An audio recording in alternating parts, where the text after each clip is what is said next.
I'm Washington State Insurance Commissioner Patty Kuderer, and welcome to our 2025 Climate Education Series. This is our first presentation of 2025 and my first climate series. And as I told folks all over Washington, and as I've made clear to my staff and my fellow insurance regulators, my highest priority is protecting our state's consumers. So today we're going to be talking about climate change. It might not be the first thing you think of, but insurance feels the effects of climate change as much as any industry. Insuring companies in Washington have the financial strength to protect our citizens even after large-scale weather events is an important part of how consumer protections work. My administration will be vocal on how climate change impacts insurance accessibility and affordability during my tenure. I believe that our state can be a true leader in this area, especially on how we mitigate the risk of climate change to keep folks insured. This office has already done a lot of good work on climate change, and I want to build on that work to make a difference for the citizens we at the OIC serve. But the best way to tell you about what our office does on climate change and our plans for the future is for me to chat with our Senior Climate Policy Advisor, Jay Bruns. Hi, Jay. Good morning, Commissioner. How are you? You know, I'm still feeling my way into the job.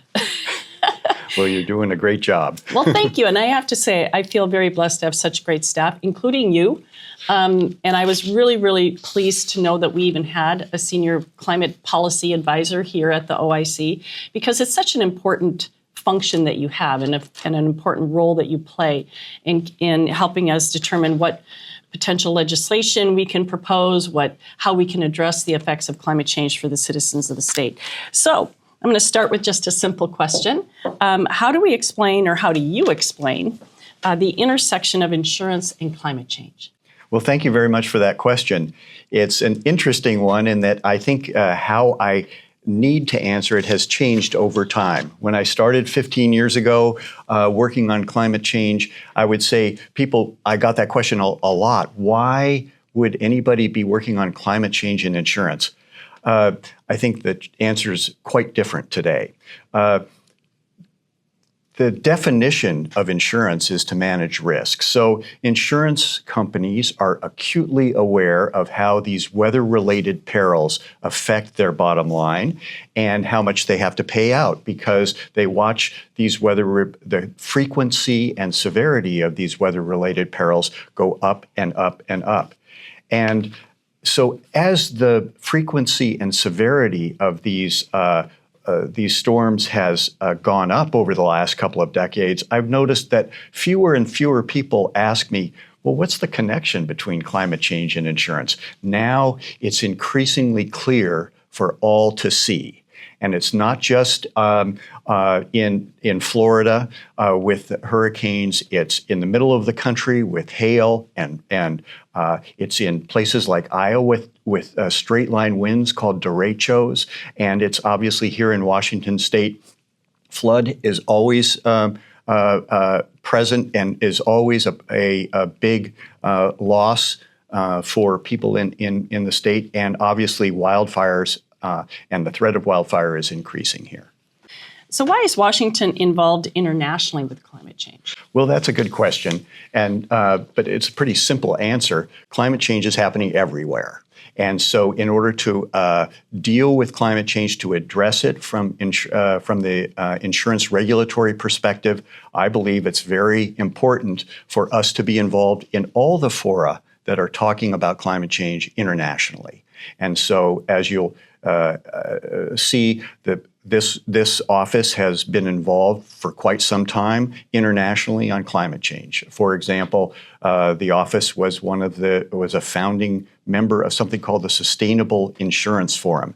This is a group of like-minded insurance regulators from around the world who get together a couple of times a year to talk about what they all see in their respective jurisdictions, and we build collective approaches to getting insurers to report better and understand exactly what insurance regulators can do to help us manage this global risk. So let me ask you this on the international scene. Is it more unified in terms of understanding the impacts of climate change as opposed to like in the United States. I think that there are definitely like-minded regulators from some states and maybe not so like-minded in other states. So I'm curious if it's more uniform around the world when it comes to the impacts of climate change. I would say, in my experience here working from the Office of the Insurance Commissioner for now 7 years, and prior to that working for an insurance carrier for a good number of years, that the recognition that the climate is changing and affecting the insurance markets around the world is well established and not questioned really in among the vast majority of international insurance regulators. So yes, it's not a question about whether or not climate change is occurring. The questions always have to do with more specifics, like, okay, it's occurring. How does that affect the policyholders in Germany or Belgium or South Africa? Mm-hmm. So, and of course, for the insurance industry, property casualty, it's their business model that really is at risk here. That's right. And if you think about it, property casualty insurers, we see it not just in the United States, but elsewhere, when they can't get when they are worried about the amount of premium that they collect, and they see that amount of premium is not sufficient to cover the growing weather-related perils, then they either they try, of course, to get more rate, and sometimes they begin to withdraw from the market. And that's kind of a new thing. The insurance model has been around since Lloyd's of London created it some 500 years ago. And when you are finding in certain pockets where people are having a harder time getting insurance, that's a new trend, new development. Yeah, it's definitely one we're focused on. So what is the NAIC Climate Risk Disclosure Survey, and how did OIC help to create that? Right. I think that this is a very important survey, annual survey that's been going on since 2009. It began, and this office was deeply involved in it in the mid-2000s, where the thought among people who cared about climate change and insurance thought, we need to have the insurance companies report and tell us how they see insurance affecting their business. And so this Climate Risk Disclosure Survey was kicked off by the NAIC in 2009. What it is every single company that is of a certain size, over $100 million in premium in any single line, must report to the NAIC on climate change. And the reports are collected, and they're actually anybody can go and see what any insurance company operating in the U.S. has that meets these criteria has been reporting on how climate affects their business. And these reports are available on the California Insurance Department website. In the beginning, it was there was a series of questions that were asked, and in 2022, the NAIC voted to tighten up those questions a bit to make sure that they follow the guidelines of a system that was set up by the G20 a few years ago. It's called the Task Force for Climate-Related Financial Disclosures. So any insurer that is required to report must now follow these guidelines. And I think that's pretty significant because this is the first time internationally that insurance companies, that a whole industry was required to report using TCFD guidelines. And so that continues. And it's important data that we get too. Yes. So this kind of follows on a previous question I asked you. But how is the insurance regulation different in the United States versus other countries? Yeah. In many ways, the United States is an outlier because inside the United States, insurance is regulated by each of the 50 states. And your position is evidence of that. In most countries around the world, insurance is considered obviously, as it is here, a financial services, part of the financial services industry. And in most countries, almost all countries, insurance is regulated at the national level, and it's regulated oftentimes by the central bank. So it would be as if the Federal Reserve in the United States regulated insurance. Or they sometimes, like in the case of Japan, they set up a special national agency which covers all financial services. That's not the case here in the United States. So we have, 57 different insurance regulators in the U.S. That's all 50 states plus the District of Columbia, and then the U.S. territories. And then we also have an interesting twist that you are part of, and that is some 12 insurance commissioners in the United States are elected by the citizens of their state. And so here in Washington, you stood and were elected by the 7.5 million citizens of Washington state. I think when we go internationally or talk to other regulators from around the world, they are especially, I think that gives a state like Washington state a little bit of a interesting advantage because your counterparts internationally know that you've been elected, and they are international or national civil servants. Interesting. So, what are the future projects that we'll be involved in going forward? I think just the general overall effort that we do oftentimes is to try to educate, and we educate insurance companies, we educate certainly our state's policyholders, and we educate one another as regulators of insurance and on the nexus of insurance and climate change and how it's affecting us.